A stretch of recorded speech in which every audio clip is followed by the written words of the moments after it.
Saudara percaya nggak bahwa Allah yang kita sembah itu adalah Allah generasi, the Lord of the generation. Amin, saudara. Karena itu pelayanan ini adalah merupakan sebuah pelayanan yang sangat penting, minta tolong multimedia. Nah, saudara, saya percaya Alkitab menulis begini, misalkan salah satu, saya yakin beberapa saudara sudah tahu hal ini, bahwa dia adalah Allah Abraham, Ishak dan Yakub, ya.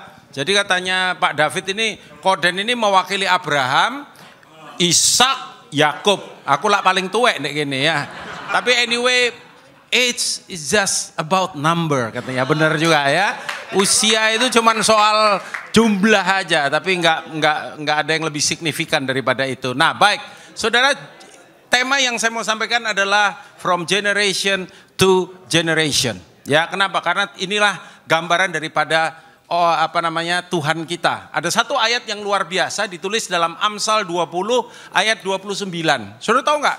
Ketakutan orang tua apa? Nggak dianggap, nggak dipakai lagi, diturunkan dari jabatan. Ketakutan orang muda apa? Sama, nggak dianggap juga, dianggap masih bau kencur, ya. Padahal baunya lebih buruk dari kencur gitu ya. Saudara, dianggap nggak ngerti apa-apa, ya kamu masih kecil dan lain sebagainya. Tapi sebetulnya dua hal itu nggak perlu terjadi di dalam diri kita. Karena Alkitab tuh mengakomodasi semuanya. Karena itu saya kasih tema from generation to generation. Amsal 20 ayat 29. Mari kita baca sama-sama ayat ini. 1, 2, 3. Hiasan orang muda ialah kekuatannya. Dan keindahan orang tua uban. Saya semir rambut saya. Enggak ya saudara ya. Ini tapi sebenarnya gini. Saya nggak tahu terjemahan bahasa Indonesia kok bunyinya jadinya seperti ini. Karena terjemahan New King James Version itu bunyinya the glory of young men is their strength and the splendor of old men is their gray hair. Jadi uban itu nggak menunjukkan sesuatu yang bersifat penghinaan, enggak, tapi itu merupakan sebuah simbol, ya. Kata glory atau tiferet dalam bahasa Ibrani itu adalah beauty, honor, fair, glorious, bravery, comely, excellent. Orang muda itu terkenal dengan dinamika, keberanian. Benar nggak saudara? Kadang-kadang malah bertindak tanpa mikir. Pokoknya modal semangat gitu. Orang muda. Tapi itulah yang merupakan kelebihan daripada orang muda. Tetapi orang tua dikatakan punya splendor, beauty, magnificent, comeliness, excellency, glorious, godly, honor, majesty. Artinya apa Pak Daniel? Pokoknya semuanya bagus gitu saudara. Dua-duanya dibutuhkan. Mazmur 145 ayat yang ke-13. Baca lagi. 1, 2, 3. Kerajaanmu ialah kerajaan segala abad dan pemerintahanmu tetap melalui segala keturunan. Tuhan setia dalam segala perkataannya dan penuh kasih setia dalam segala. Perhatikan kata melalui segala keturunan. Setiap kali di dalam Alkitab saudara bahasa Indonesia ada kata keturunan atau ada kata angkatan, itu semuanya ngomong tentang generation. Semuanya ngomong tentang apa? Generasi. Siapakah Allah kita? Allah yang melampaui dikatakan segala generasi. Dia cover semuanya, dia mau pakai semuanya. Dia mau pakai orang tua, setengah tua, agak tua, orang muda, muda banget, saudara ya, atau kecil sekalipun, dia mau pakai semua. Coba lihat kiri kanan saudara bilang, Tuhan mau pakai kamu, bilang gitu saudara. Iya, karena saya lihat di sini ada saudara-saudara yang kelihatan dari wajahnya itu bermutu. Maksudnya bermuka tua, ya, bapak-bapak maksudnya. Itu dia. Tapi saudara mungkin punya hati muda, amin saudara? Iya, lebih baik orang tua tapi punya hati generasi, hatinya muda daripada orang muda tapi dalamnya tua banget ya. Itu salah desain namanya. Nah saudara, Tuhan tidak pernah menyepelekan anak muda, tapi Tuhan juga tidak pernah membuang orang tua. Karena itu di gereja kita harus tahu ini, dalam komunitas kita harus tahu ini. Amin. Sekalipun sekarang tuh perhatian atau fokus kepada orang muda ini lagi gila-gilanya. Apalagi negara kita ini dikatakan akan punya bonus demografi. Di mana tahun sampai tahun berapa tuh? 2035 kalau nggak salah ya. 2000 berapa? 35 kan? Betul ya, 2035. Maka ada kurang lebih berapa? 60%, 70% usia produktif orang muda di Indonesia. Yang tadi saya bilang, ada banyak hal yang nggak disadari masyarakat Indonesia hari ini, bahwa pemilih presiden election nantinya tahun depan 60% itu orang muda. Saudara tahu nggak masalahnya apa? Mereka nggak punya preferensi terhadap calon presiden. Jadi saran saya pilih, ini bukan kampanye ya saudara. Ya, jadi kita sebagai orang-orang yang punya pengetahuan, bapak-bapak, pesan saya adalah mari kita edukasi anak-anak kita. Saya punya putra 2, tadi disebutkan Terence dan Jesse, dan usianya sudah 20-an, mereka udah waktunya untuk nyoblos. Kewajiban saya adalah mengedukasi mereka supaya mereka nggak salah nyoblos. Ya kan, jangan sampai mereka nyoblos yang satu itu. Tapi kalau yang satu itu pun akhirnya atas, kita percaya Tuhan bisa melakukan apapun. Waktu Donald J. Trump terpilih, orang pesimis saudara. Tapi tanpa kemudian mereka pernah pikirkan, justru Donald J. Trump itu mendukung nilai-nilai kebenaran. Tuhan bisa robah siapapun. Ya, puji Tuhan. Nah saudara, Tuhan pakai semua. Tuhan pakai orang tua, Tuhan pakai orang muda. Ya, dan Alkitab penuh dengan contoh. Saya mesti kasih theological foundation kan buat saudara untuk kebenaran ini. Contoh, Tuhan panggil para senior. Abraham, usia berapa Abraham dipanggil saudara? 75 tahun. Sudah nggak tahu itu? Nggak ada malaikat kasih tahu saudara. Baca Alkitab ya saudara ya. Dia dipanggil umur 75 tahun. Ayub juga. Ayub ketika ceritanya Ayub kan udah lumayan tua kan. Dari mana kita tua? Dia punya anak-anak udah gede-gede, udah pada menikah. Ya, lalu kemudian Harun, Miriam, Elia, Simeon, Nabi Hana juga begitu kalau kita baca di Perjanjian Baru. Mereka semua orang-orang tua yang ada di dalam Alkitab. Tuhan nggak pernah buang orang-orang tua yang ada di ruangan ini. Ya, diawali dari saya, saudara. Puji Tuhan. Ya, satu kali saya pergi sama istri saya, saudara. Terus kemudian karena capek, lalu kemudian hawa juga kurang enak. Jadi kita kan pakai minyak kayu putih, pakai minyak telon, ya. Lalu istri saya bilang, bau kita ini udah bau tua loh, ya. Kalau dulu baunya kan wangi dan lain sebagainya. Jadi dan kalau kita bertemu dengan teman-teman yang kita bicarakan adalah simvastatin, ya saudara ya, obat-obat tertentu, ya minyak-minyakan tertentu dan lain sebagainya. Itu tanda sudah mulai menua. Kalau orang muda lain, kalau orang muda ngomongnya kuliner. Kalau ada orang tua ngomong kuliner, bertobatlah. Nah, saudara, bukan berarti nggak perlu ya. Tapi Tuhan juga pakai orang muda, saudara. Tuhan pakai orang muda, Yosua misalkan, dipakai sejak dari muda. Dia menyertai Musa, ya, Daud, Daniel, ini usia masih belasan ini. Yeremia, sampai Yeremia waktu dipanggil Tuhan, jangan aku ini masih muda. Aku nggak punya, jangan katakan engkau muda, kata Tuhan. Tuhan pakai Gideon, wow, orang muda. Murid-murid Yesus juga, ada catatan yang mengatakan bahwa ketika itu murid-murid dipanggil oleh Yesus, itu usianya masih berapa belas tahun sampai dengan 20, under 30, di bawah 30 tahun. Mereka masih muda-muda, Tuhan pakai orang muda juga. Tuhan pakai orang tua juga. Dan ini penting. Sebab kalau rantai generasi terputus, kita akan mengalami kepunahan, saudara. Ada negara-negara di dunia hari ini yang sangat terbuka untuk kedatangan imigran. Saudara tahu kenapa? Mereka kekurangan populasi. Ya, jangan sampai kita kurang ngeh soal ini. Kenapa? Karena di Indonesia tuh udah pandemi mati jutaan, masih juga banyak orang ya saudara. Jadi kita kadang-kadang nggak terlalu sadar akan hal ini. Saya satu kali pelayanan di tempatnya Pak Hani di Brisbane ya. Lalu dia ajak saya pergi, ketika keluar dari perumahannya dia, sepi gitu Brisbane itu saudara. Saya bilang, kok Hani, sepi ya Brisbane ini. Lalu dia bilang yang normal itu gini Dan, nggak kayak Surabaya, di mana-mana ada orang. Ya saudara, jadi kita memang bersyukur kita hidup di negara yang orangnya banyak, saudara. Iya kan? Berarti sumbernya banyak. Bayangkan kalau masing-masing orang itu jadi seperti sesi sebelumnya ya, mereka transformator, change agent. Bangsa kita ini akan sangat luar biasa dan kita percaya bangsa kita pasti jaya satu hari. Ya, karena itu pilihlah, enggak, itu Nggak boleh rantai itu apa namanya, generasi terputus. Dan kitab Kejadian ada perintah di situ kan saudara.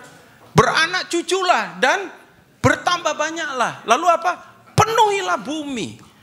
Jadi kalau kita lihat perintah ini, perhatian Tuhan terhadap sebuah generasi itu luar biasa saudara.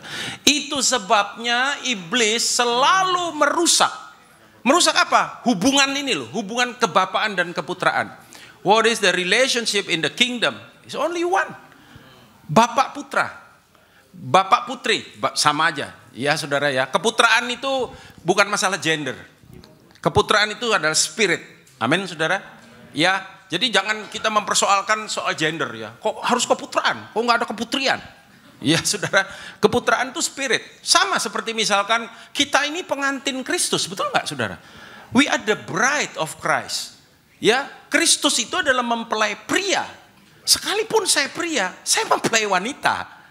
Dan saya nggak pernah mempersoalkan itu. Kenapa? Karena itu ngomong soal roh, saudara. Demikian pula dengan keputraan.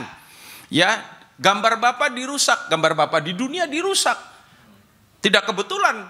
Iblis tahu bahwa kita panggil dia juga Bapak, betul nggak saudara? Ketika gambar Bapak di dunia dirusak, maka pandangan orang terhadap Tuhan itu kurang lebih sama. Satu kali siapa itu? Nicky Cruz ya. Dia penginjil jalanan kan saudara, street evangelism. Satu kali dia bertemu dengan seorang anak muda, lalu dia coba injili anak muda ini di kota New York ya. Dan anak muda ini bilang, sudahlah nggak usah ngomong banyak-banyak. Give me one word, dia bilang, yang bisa menggambarkan tentang Tuhan itu kayak apa. Dan dia ingat satu kata, Father. Bapak, dia bilang Tuhan itu seperti Bapak. Dia bilang kalau Tuhan itu Bapak, simpen Tuhanmu, saya nggak perlu dia. Kenapa saudara? Karena dia kepahitan sama bapaknya. Dan sadar maupun tidak, seperti apa Bapak kita, seperti itu juga kita. Baik Bapak jasmani maupun Bapak rohani. Ya, karena itu dulu ada istilah apa itu? Luka apostolik ya. Sebenarnya luka apostolik itu luka terhadap bapak rohani lah saudara. Ada bapak rohani yang abusive memang. Ya, tapi kita bersyukur kita ini punya bapak-bapak yang baik. Amin saudara. Ya, dan rusak gambar bapak. Akibatnya muncullah attitude pemberontak, rebellious attitude. Nah, kita tahu bagaimana ada tahun 60-an, tapi Tuhan baik ya, karena di masa yang sama itu juga muncul sebuah revival. Kalau saudara nonton film Jesus Generation, ya Greg Laurie, itu di masa itu, ketika kemudian Amerika munculnya kaum hippies, flower generation, yang mereka memberontak terhadap semua institusi pendidikan, institusi pemerintah, institusi agama, institusi keluarga.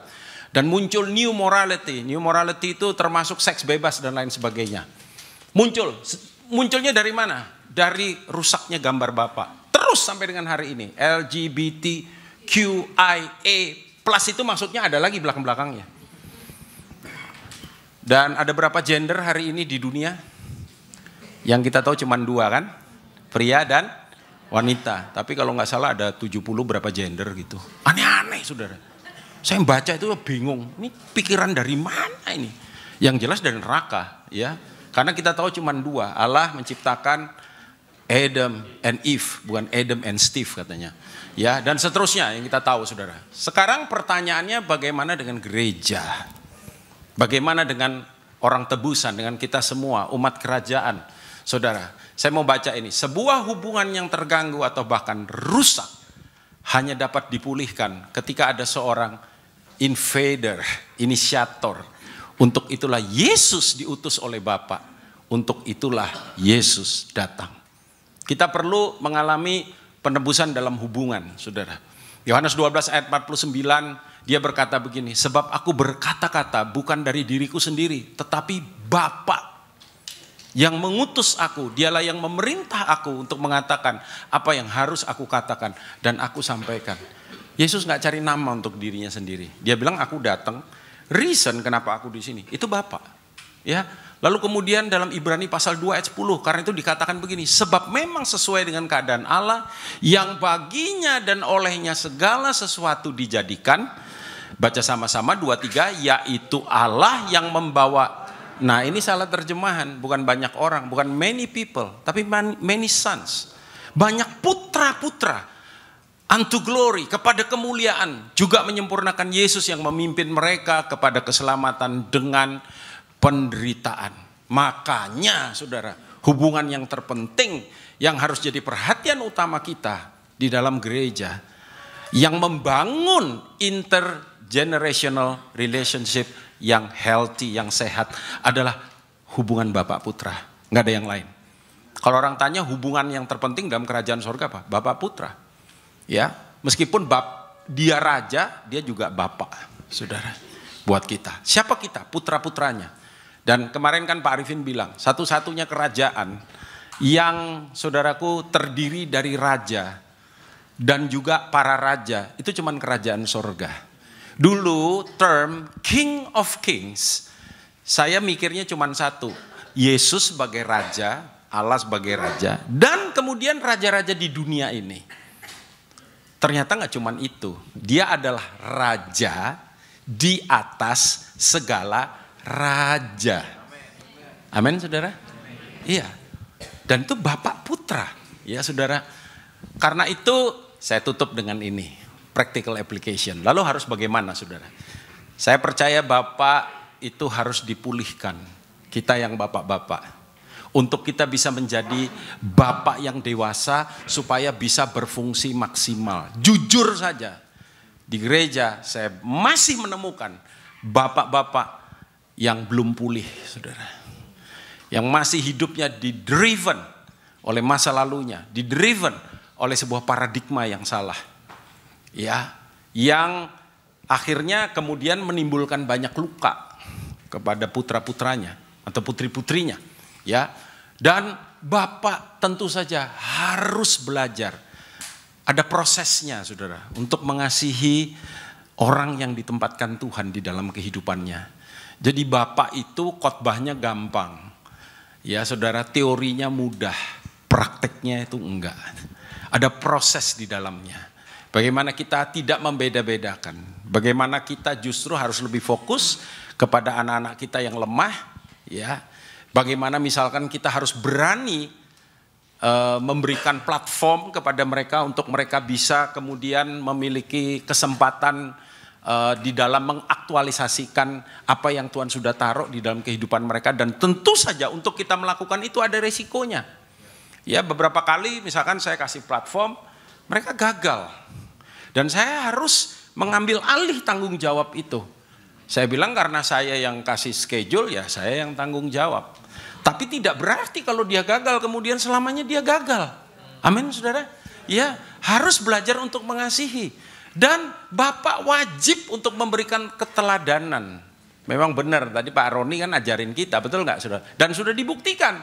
Ya, tadi itu yang dia bilang pegang telinga, dia pegang hidungnya, kan ada aja yang pegang hidung, betul nggak saudara? Ya, jadi memang keteladanan berbicara lebih keras daripada perkataan. Saudara boleh jago ngajar saudara. Tapi kalau tidak ada keteladanan, pengajaran kita masuk telinga kiri, keluar telinga kiri. Itu yang baru, ya. Itu masuk telinga kiri, keluar telinga kiri, nggak ada yang nyantol sama sekali. Kalau masuk telinga kiri, keluar telinga kanan, mungkin masih ada 1-2 yang nyantol. Ya, keteladanan bicara lebih keras. Pola pikir, gaya hidup, sikap, dan perilaku. Dan seringkali ketika kita melakukannya, mereka lebih masuk ya saudara ya. Apa yang kita mau sampaikan kepada mereka. Ini Rasul Paulus berkata begini ya, 1 Tesalonika 2 ayat 11 dan 12. Saya suka sekali ayat ini. Dan ini kan ada lagunya, betul nggak? Seperti Bapa sayang anaknya, demikianlah ini ya. Kamu tahu betapa kami seperti Bapa terhadap anak-anaknya, telah menasihati kamu dan menguatkan hatimu, tidak dalam kelas seperti ini. Ya, tapi seorang demi seorang.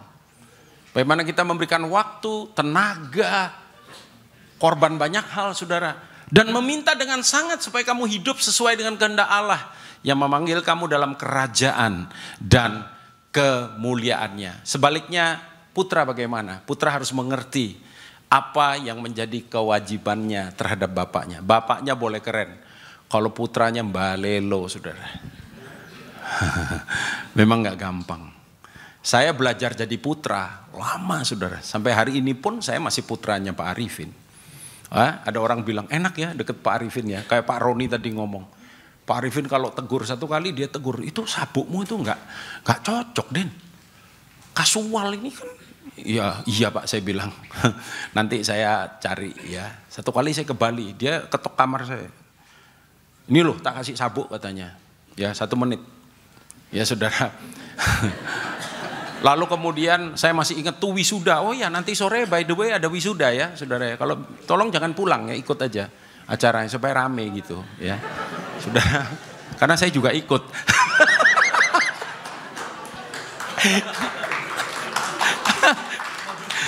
Wisuda anak STT. Jubahnya kan hitam saudara. Pakai toga hitam kan. Kan jarang kita lihat toga coklat gitu kan. Sepatu saya coklat. Udah sampai di hall. Pak Arifin lihat. Loh kok sepatumu coklat? Loh kenapa Pak? Ya nggak cocok. Oh gitu ya Pak? Ya enggak apa-apa lah Pak. Kan siapa yang merhatikan kan di bawah betul nggak saudara? Udah kamu ke rumah aja itu lihat ada lemari dia kasih tahu. Ada sepatu di situ sepatu hitam. Pakai itu katanya. Saya tukar saudara. Namun sepatunya itu mahal ya saudara ya. Mahal. Saking mahalnya tuh mahal gitu Pak. Saya pakai saudara wisuda selesai. Saya bilang Pak saya balikin ya. Sudah enggak usah kamu bawa aja langsung. Waduh betul juga masih sering-sering salah pakai baju. Orang bilang enak ya kalau deket Pak Arifin ya. Dikasih macam-macam. Dikasih arloji, dikasih sepatu, dikasih. Itu waktu enaknya saudara. Ada waktu nggak enaknya. Makanya tadi kan Pak Roni cerita kan. Nah ya jadi putra ngerti apa yang jadi kewajibannya terhadap bapaknya. Harus tahu saudara. Putra nggak hidup dengan agendanya sendiri. Melainkan agenda bapaknya. Loh banyak yang kayak putra ngomongnya putra nih. Maaf ini ya. Bukan berarti saudara nggak boleh panggil Pak Arifin Dedi, Papi, Papa. Silahkan mau panggil. Tapi kadang-kadang panggilnya Dedi tapi nggak jadi Dedi gitu saudara. Jadi Dada. Gitu, ya. Nah harus hidup dengan agendanya bapaknya. Pak Arifin ngomong apa saya dengerin. Kita wujudkan itu bersama. Ya, putra harus belajar. Apa saudara? Menghormati bapaknya. Ya, harus belajar menghormati bapaknya. Yohanes 8 ayat 49. Siapa putra yang paling sempurna? Tuhan Yesus sendiri. Dia disebut sang putra, betul? Jawab Yesus, aku tidak kerasukan setan. Baca sama-sama. 1, 2, 3. Tetapi aku menghormati bapakku. Kamu nggak menghormati aku kata Tuhan. Kalau saudara bisa jadi putra yang baik, menghormati bapak yang kelihatan, saudara akan bisa mampu juga menghormati bapak yang tidak kelihatan. Sabar, ada 20 ayat lagi. Enggak, habis ini selesai. Yohanes 6 ayat 38. Sebab aku telah turun dari sorga, bukan untuk melakukan kehendakku, tetapi untuk melakukan kehendak Dia yang telah mengutus aku. Saya masih ingat ketika kita memulai rock di Surabaya, ada beberapa teman bilang, kamu kok enggak mau buka gereja sendiri aja? Kamu punya kemampuan, kamu bisa. Saya bilang, wah kamu enggak ngerti prinsip yang penting dalam kerajaan sorga. Amin saudara. Saya ini ngerti prinsip warisan. Dalam kerajaan itu ada prinsip warisan namanya. Ya kalau saya mulai sendiri, saya mulai dari nol. Puji Tuhan, wah sudah selesai. Tuhan memberkati saudara. Oke, terima kasih Pak Daniel. Kalau tadi Pak Daniel mewakili generasi Abraham yang katanya generasi tua saudaraku ya. Saya paling tidak enak, saya mewakili generasi Ishak yang katanya STW. Ya orang tidak suka kalau dipanggil STW. Oke ya, generasi Abraham, Ishak dan Yakub itu bukan cuma ditentukan dari usia. Tetapi saudara harus mengerti sebuah keadaan atau fungsi saudara sedang ada di mana. Ya, this is your spiritual statement, kondisi keadaan spiritualmu. Dan kalau saudara gagal untuk mengetahui your spiritual condition or your spiritual statement, saudara akan melakukan sebuah aksi atau tindakan yang salah. Ya, Ishak ini kita tahu dia disebut the bridge generation atau generasi jembatan, generasi perantara, generasi yang menghubungkan saudaraku. Siapakah Ishak itu? Yang pertama Ishak ini disebut the covenant son, ya, putra perjanjian, saudaraku. Ya, dikatakan bahwa Kejadian 17:19, tetapi Allah berfirman, tidak, melainkan istrimu Sarah lah yang melahirkan anak laki-laki bagimu, dan engkau akan menamai dia Ishak, dan aku akan mengadakan perjanjianku dengan dia menjadi perjanjian yang kekal. Ya, kekal itu nggak ada titiknya, saudaraku. Terus, terus untuk keturunannya. Saudara mesti mengerti bahwa Ishak itu adalah putra perjanjian. Ya, tadi Pak Daniel udah banyak bicara tentang the father and the son relationship. Dan di akhir daripada sebuah statementnya dia berkata dengan jelas, saudaraku, ketika ada orang, kamu kok nggak buka gereja sendiri, kamu udah ngerti tentang prinsip warisan. Orang yang mengerti prinsip warisan adalah orang yang tahu bahwa dia terikat perjanjian dengan bapak di atasnya. Ya, tak semua putra loh terima warisan, saudaraku. Ya, hanya putra yang punya perjanjian dengan bapaknya yang terima warisan. Kemudian Ishak ini disebut menyempurnakan iman daripada bapaknya. Lu kok bisa? Ya, anaknya ini menyempurnakan iman daripada bapaknya. Lihat ya tindakannya. Kejadian 22 ayat 12 dikatakan, lalu dia berfirman, jangan bunuh anak itu dan jangan kau apa-apakan dia, sebab telah ku ketahui bahwa engkau takut akan Allah dan engkau tidak segan-segan untuk menyerahkan anakmu yang tunggal kepadaku. Yakobus 2:21 dengan jelas berkata, bukankah Abraham bapak kita dibenarkan karena perbuatan-perbuatannya ketika ia mempersembahkan Ishak anaknya di atas mezbah, saudaraku. Kapan iman daripada Abraham begitu menjadi sempurna, saudaraku? Ketika dia mempersembahkan Ishak, the covenant son. Ya. Jadi dengan kata lain, Ishak itu menjadi alat daripada Tuhan untuk menyempurnakan ujian iman daripada Abraham, saudaraku. Ya, kemudian yang terakhir, yang ketiga, siapakah Ishak? Ishak ini adalah the visionary leader. Ya, Ishak kelihatannya tidak kerja apa-apa, tidak punya prestasi apa-apa, tapi dia seorang visionary leader. Ibrani 11 ayat 20 ayat 22 katakan dengan jelas, karena iman maka Ishak, perhatikan, sambil memandang jauh ke depan, memberikan berkatnya kepada Yakub dan Esau. Karena iman maka Yakub dan seterusnya, maka akhirnya dia keluar dan seterusnya, saudaraku. Saudara mesti tahu bahwa ketika saudara hidup di dalam kerajaan Allah, sesungguhnya saudara tidak perlu cari yang baru. Ya, tugas saudara dan saya adalah menemukan dan mengikuti. Ya, Ishak tidak perlu cari yang baru di dalam kehidupannya. Gua mau ngapain? Sebab dia tahu bahwa berkat atau warisan dari bapaknya dia temukan dan dia teruskan, saudaraku, di dalam kehidupannya. Nah, saya perlu berkata kepada anak-anak muda ya yang ada di dalam pelayanan saudara, dimanapun saudara berada. Saudara tidak usah bingung. Sesungguhnya untuk pelayanan saya ini saya mau ngapain? Ya, kadang bingung mesti ke sana ke sini, belajar ini, belajar itu, saudaraku, bahkan tambah bingung akhirnya kan gitu kan. Kenapa? Ketika dia coba copy paste, waduh, di gereja sana yang ketika saya belajar ini hebat ininya, hebat itunya, medianya, lagunya apa. Ketika dia bawa ke gerejanya, saudaraku, nggak punya SDM yang mumpuni. Gerejanya nggak punya dana yang kuat untuk itu. Gerejanya nggak punya SDM untuk itu. Stres akhirnya, saudaraku. Tapi dia punya mimpi, saudaraku. Gerejanya adalah menjadi sama dengan gereja yang di sana. Saya ingat Pak Daniel Januari pernah ngomong gini, adalah orang paling bodoh membandingkan keluarganya, urusan keluarganya dengan keluarga orang lain.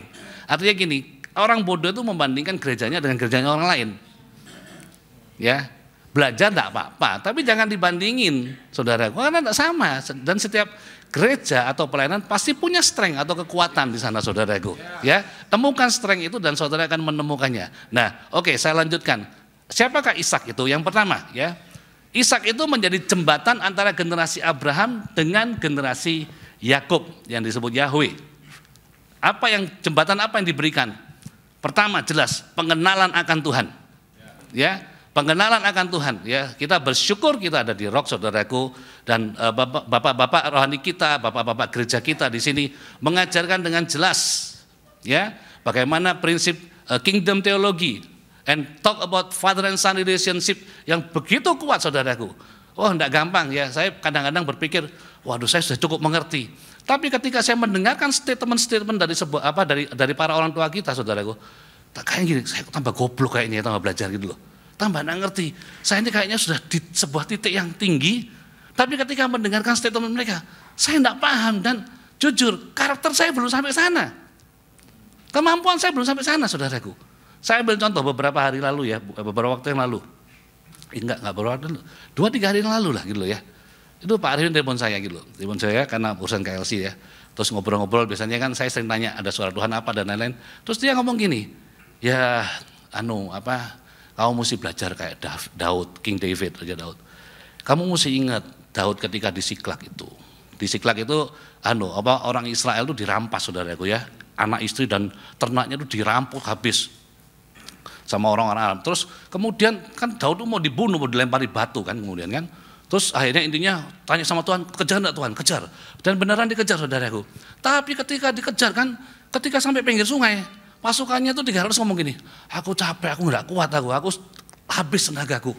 Tapi dikatakan Daud meninggalkan mereka dan terus ngejar, dan mereka jarah habis, dan ketika pulang mereka bagikan jarahan itu apa? Sama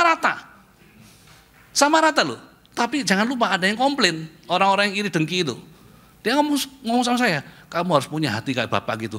Waduh, saya kayak ditempeleng, saudaraku. Ya, saya berpikir saya sudah sampai sebuah pengertian yang cukup tinggi. Dengar itu saya ambles ke paling bawah loh. Bener-bener, waduh, kadang-kadang kita ini merasa sudah super, sudah bisa melakukan apa-apa, saudaraku ya. Tapi ketika mendengarkan cuma sebuah suara Tuhan atau statement, aduh sesungguhnya kita memang sangat sombong dan kurang rendah hati, saudaraku ya. Nah, saudara perlu tahu, sampai kapan? Sampai bangkitnya Israel. Perhatikan ini ya, menjadi jembatan sampai bangkitnya Israel. Siapa Israel itu? Israel itu adalah keturunan Yakub, saudaraku. Yakub yang ketemu dengan Tuhan, bergumul dengan Tuhan dan dia ngomong, aku tidak akan sekali-kali melepaskan kau sampai kau memberkati aku. Dan dikubahkan namanya ya dari Yakub kepada Israel, Prince with God. Dan dari Yakub lah, saudaraku, lahir keturunan Israel, saudaraku. Nah, perhatikan, kadang-kadang tugas saudara dan saya ini gini ya. Saya ini kadang-kadang menjadi bahasanya tempat curhat teman-teman generasi muda ya. Kadang-kadang komplain inilah, komplain gembalanya lah, bahkan maaf kata komplain Pak Arifin lah, bahkan komplain enggak ngerti apa, kita enggak dikasih space, enggak dikasih ini apa, enggak dikasih pelayanan. Saya tanya, pelayanan yang mana yang enggak dikasih itu? Pelayanan yang mana dikasih? Dan mereka, saudaraku, pada intinya mereka gagal menjadi jembatan antara generasi di atas dengan generasi di bawahnya. Seharusnya tugas kita sebagai generasi Ishak, kita dulu nangkep maunya apa Bapak Gembala ini. Orang tua kita ini maunya apa sih? Dan ketika adik-adik kita tidak ngerti, kita yang menyampaikan kepada mereka tugas mereka berikutnya. Abraham, Ishak, dan Yakub punya tugas masing-masing yang tidak bisa dibandingkan. Dan semua punya tanggung jawab terhadap generasinya. Saya pesan kepada para pemimpin di tempat ini, ya, kalau saudara dan saya mungkin kita ngalamin miskomunikasi atau mispersepsi, tanya lebih detail lagi supaya ngerti. Dan jangan membuat sebuah opini di belakang mereka, saudaraku. It's not good. Ya, pemberontak dikatakan tinggal di padang gurun, saudaraku. Saudara dan saya ini putra dan putri kerajaan Allah loh, ya. Kemudian apa lagi? Yang kedua, Ishak taat dalam memilih pasangan hidup. Ini penting, saudaraku ya. Yang belum punya pasangan hidup angkat tangan yang tinggi, saudaraku. Yang tinggi. Tengok kanan kirinya, siapa tahu nemu di sini, saudaraku ya.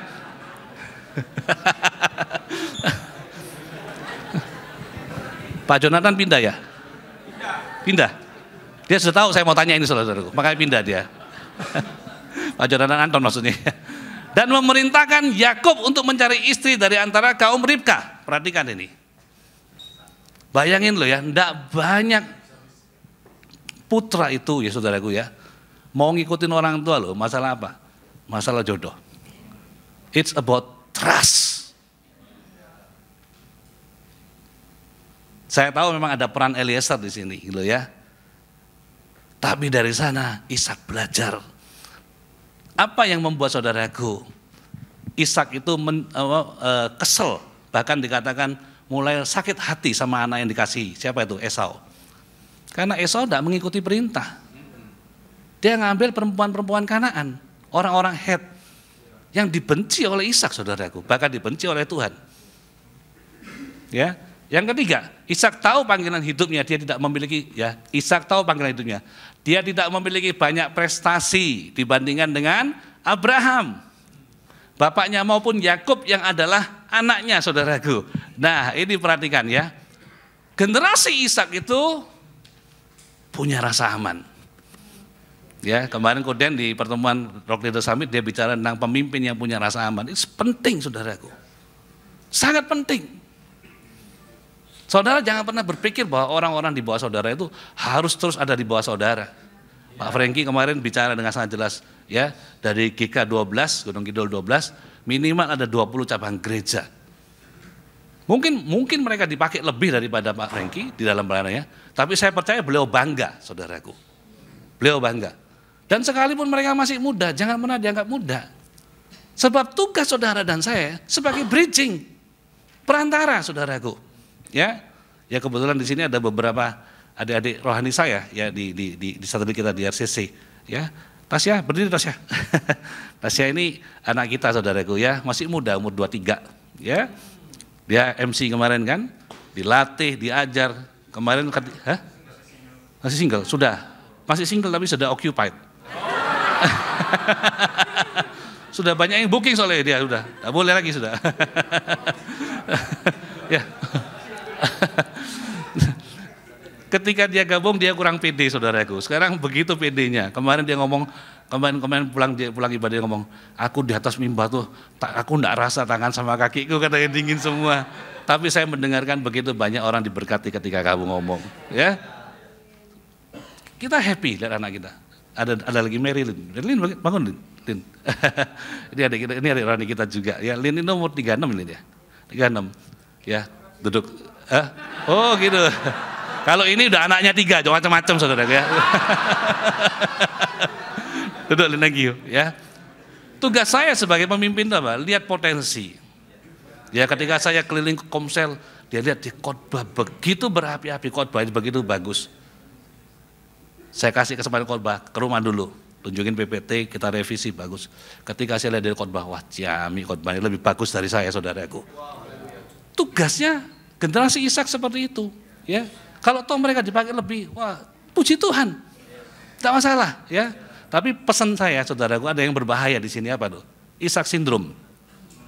Kejadian 25, 27, 28. Dikatakan lalu bertambah besarlah kedua anak itu, siapa itu? Esau dan Yakub. Esau menjadi seorang yang pandai berburu, seorang yang suka tinggal di padang, tetapi Yakub adalah seorang yang tenang, yang suka tinggal di kemah.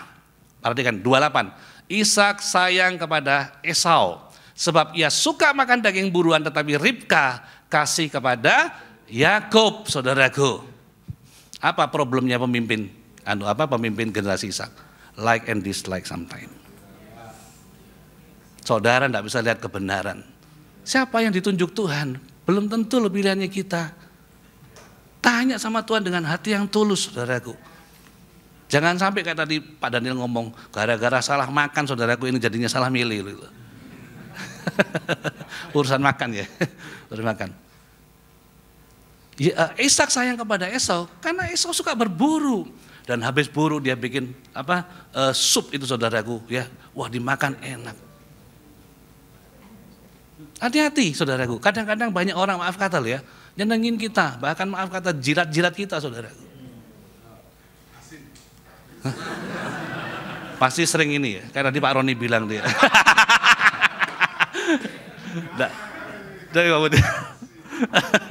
Ya, mungkin kasih kita hadiah, kasih kita something makanan, saudaraku. Tetapi ada udang di balik rempeyeknya. Ya. Oleh karena itu, mari kita jaga hati kita, ya. Sindrom Ishak ini, saudaraku, ingat loh, hati-hati. Kadang-kadang bisa melukai hati Yakub. Ya, saya ulangin, saudaraku, ya. Sindromnya Ishak ini kadang-kadang melukai hati Yakub. Kalau dia tidak ngalamin pemulihan, saudaraku. Tuh Yakub ini hampir tidak selamat kan? Kalau dia tidak lari mati dia, saudaraku. Syukur dia lari kepada Laban. Laban, saudara, bukan Lakban ya. Laban. Dan diselamatkan, saudara. Ya. Nah, dan terakhir ini Kejadian 27, 2-4 juga berkatalah Ishak, lihat aku sudah tua, aku tidak tahu bila hari kematianku, maka sekarang ambillah senjatamu, tabung panahmu dan busurmu, pergilah ke padang dan burulah bagiku seekor binatang, olahlah bagiku makanan yang enak seperti yang ku gemari, sesudah itu bawalah kepadaku, supaya ku makan, perhatikan, agar aku memberkati engkau sebelum aku mati. Hati-hati saudaraku, ya, hati-hati makanya itu. Minta kepekaan sama Tuhan. Dan yang terakhir, ya ini saya baca dari Mazmur 105, ayat 8-10, begitu luar biasa Ishak dikatakan, ia ingat untuk selama-lamanya akan perjanjiannya. Firman-Nya yang diperintahkannya kepada 1000 angkatan. Yang pertama, diikatnya dengan Abraham. Yang kedua, akan sumpahnya kepada Ishak. Dan yang ketiga, diadakannya hal itu menjadi ketetapan, disahkan di zamannya Yakub, menjadi perjanjian kekal bagi Israel, saudaraku. Ya, siapakah Israel? Saudara dan saya Israel. Tadi dikatakan, ya, dia raja di atas segala raja. Tuhan Yesus memberkati, ya. Bapak Ibu, saya terus terang saya sangat derdek sekali sore hari ini.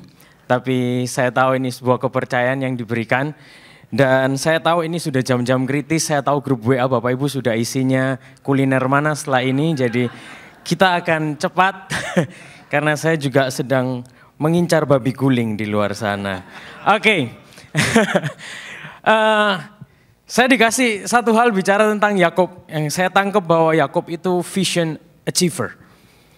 Jadi ya tadi dikatakan Yakub yang semua diikat dan digenapi di eranya Yakub. Dan saya percaya kita sebagai generasi Yakub, khususnya saya ini di usia 30 Bapak Ibu. Jadi tahun ini tepat 30 usia saya, dan di masa-masa di mana kita diberikan kepercayaan, tanggung jawab, dan di masa-masa di mana ada begitu banyak hal yang dipercayakan lebih juga, baik dalam pelayanan juga kepada kami. Karena biasanya yang usia-usia gini staminanya masih lebih dibandingkan yang lain. Capeknya lebih, gak gampang capek gitu ya maksudnya, gak gampang capek. Cuman saya beberapa hari ini kemarin memang sedang capek, tapi saya gak mau menyerah. Jadi saya ini 2 minggu saya kena herpes zoster, lalu tanggal 16 saya kena herpes, lalu saya cuma bilang, hari Sabtu saya ketemu dokter, saya cuma bilang gini sama dokternya sambil saya juga doa, dok saya nggak mau tahu gimana caranya Selasa depan saya harus sudah bisa berangkat ke Bali. Sampai ke Bali dan saya puji Tuhan ternyata 7 hari selesai dan beres. Jadi cuman saya tetap kasih ini supaya nggak begitu banyak orang salaman dengan saya itu ya. Jadi saya minta maaf kalau saya nolak salaman gitu ya. Oke, vision achiever ini yang saya dapatkan ketika kemarin di dalam diskusi di grup. Yang perlu digarisbawahi bahwa begini, visi itu perlu dicapai oleh setiap generasi. Enggak cuma berhenti di satu generasi. Dan saya terlalu percaya bahwa gini, kebaikan Tuhan itu perlu disampaikan dari generasi ke generasi. Sama halnya dengan visi yang Tuhan taruh kepada bapak-bapak rohani kita. Itu juga harus kita tangkap. Enggak boleh berhenti di mereka, lalu seolah-olah kita dapat hal yang lain dari Tuhan. Saya terlalu percaya bahwa gini, visi itu perlu dicapai oleh setiap generasi. Mencapai visi itu nggak bisa sendirian. Makanya kita perlu bergandengan lintas generasi ini. Makanya tadi Om Dan bilang generasi ke generasi, intergenerational. Bukan next gen lagi, tapi semua bergandengan hari ini, antar generasi. Eranya sudah berbeda. Nah, ini kebenaran firman Tuhan yang melandasi ini. Ibrani 11:39 ayat 40 dikatakan ini. Dan mereka semua tidak memperoleh apa yang dijanjikan itu. Sekalipun iman mereka telah memberikan kepada mereka suatu kesaksian yang baik. 40 kita baca bersama-sama. Sebab Allah telah menyediakan sesuatu yang lebih baik bagi kita. Tanpa kita, mereka tidak dapat sampai kepada kesempurnaan. That's why saya katakan sekali lagi, visi perlu dicapai oleh setiap generasi. Nah harus menjadi generasi yang gini, PR-nya adalah gini, harus menjadi generasi yang mampu menggenapi visi dari pendahulunya. Kita nggak bawa program sendiri, kita nggak bawa agenda sendiri. Agenda utama kita adalah menyelesaikan apa yang jadi kehendak Bapa. Masalahnya yang sering terjadi ada gap. Betul? Makanya jangan biarkan gap itu terlalu besar. Gap itu bukan bicara usia. Gap bukan bicara usia. Gap itu hanya bicara soal ada tidaknya hubungan. Dalam hubungan ada tidaknya komunikasi di sana. Gap itu juga bicara soal tadi penghormatan. Apakah kita, Yakub ini, menghormati generasi di atas kita? Begitu juga sebaliknya. Penghormatan dua arah. Lalu juga bicara tentang apa? Gap pembelajaran. Itu juga yang saya pelajari. Lalu apa lagi? Seringkali yang jadi masalah juga apa? Nggak sepakat. Nggak sepakat. Nggak ketemu. Makanya ini perlu dipangkas. Harus sepakat. Untuk bersama-sama bertumbuh. Makanya di dalam sebuah komunitas penting bagi saya cuma 3 hal ini. Ada place to grow, di situ ada place to contribute, dan di situ ada relationship yang harus dibangun. Kalau 3 hal itu yang terjadi, saya percaya pasti sepakat. Itu. Lalu yang juga seringkali jadi problem adalah gini. Ini yang juga seringkali jadi masalah juga bahwa gini. Seringkali Tuhan beritahu visi, tapi dia nggak kasih tahu caranya. Seringkali Tuhan kasih tahu visinya, tapi Tuhan nggak kasih tahu caranya. Contohnya siapa? Yusuf. Tuhan kasih visi pada Yusuf, tapi Tuhan nggak kasih tahu caranya kepada Yusuf. That's why Yusuf harus melewati semua proses dalam kehidupannya. Makanya saya mau bilang cuma ini, between the promise and the palace is the process. Jadi generasi ini gak boleh reject dengan yang namanya proses. Nah, ini yang penting, karakteristik yang perlu dimiliki sebagai vision achiever. Yang pertama itu sebagai vision achiever harus punya sense of ownership. Udah, harus punya rasa memiliki. Menyatu dengan perintah, menyatu dengan visi itu tadi. Kalau kita nggak menyatu, gimana kita bisa melakukan, mengerjakan dan mencapai visi itu tadi? Nggak cuma sekedar tahu visinya, tapi kita harus menangkap visi itu sebagai gini, tanggung jawab bersama. Bukan cuma tanggung jawab Bapak rohani kita, tapi itu juga jadi tanggung jawab kita. Terlibat dalam visi tersebut, menyatu, blend. Itu yang penting. Nah ini yang juga nggak kalah penting. Bahwa gini, visi itu perlu dikomunikasikan. Somehow yang seringkali terjadi karena nggak ada komunikasi di situ. Sehingga nggak tahu ini mau kemana. Apa yang mau dicapai.